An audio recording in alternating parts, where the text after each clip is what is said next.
Τι είναι αυτό? Ένα σπουργίτη.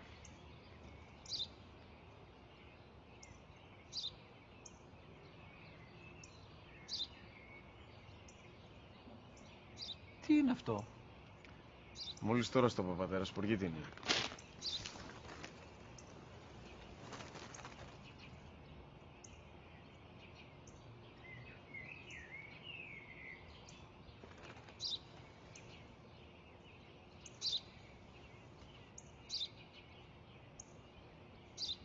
Τι είναι αυτό? Ένα σπουργίτη είναι, πατέρα. Ένα σπουργίτη.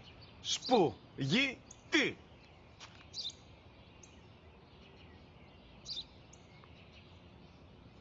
Τι είναι αυτό? Γιατί το κάνεις αυτό το πράγμα, μπορείς να μου πεις? Τόσες φορές σου είπα, είναι ένα σπουργίτη. Δεν το καταλαβαίνεις. Πού πας?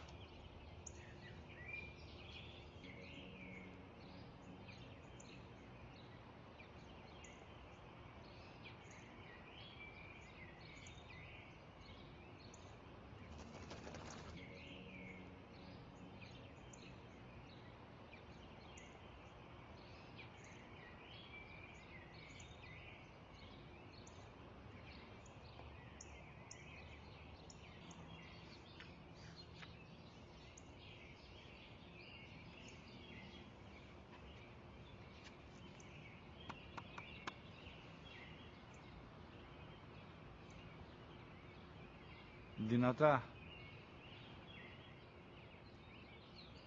Σήμερα ο μικρός μου γιος που πριν λίγες μέρες έκλεισε τα 3 καθόταν μαζί μου έξω στο πάρκο όταν ένα σπουργίτη ήρθε και κάθισε απέναντί μας.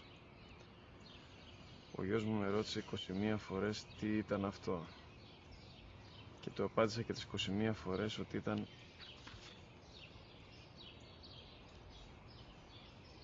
ένα σπουργίτη. Τον αγκάλιασα τρυφερά και τις 21 φορές που μου έκανε την ίδια ερώτηση, ξανά και ξανά, χωρίς να εκνευριστώ, νιώθοντας στοργή για το αθώο μου αγοράκι.